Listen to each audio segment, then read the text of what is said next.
السلام شہید کرب و بلا، السلام خطیب جور و جفا، سلام شہید کرب و بلا، سلام شہید کرب شہزادی غلام آئے ہیں، شہزادی غلام آئے ہیں، دن پرسا تمہیں 72 کا، سلام شہید کرب و بلا، سلام شہید کرب آئے نبی میں چراغ آل نبی، آئے نبی میں چراغ آل نبی، گل کیا ظالموں نے مابینا، سلام شہید کرب و بلا، سلام سمجھو صاحب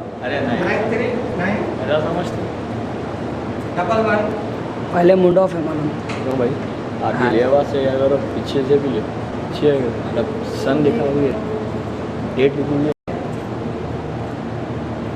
اچھا کیونکہ انہوں گھر کے اوپر ہی ہے ان سے ایڈریس لے کے آپ چلے جاؤ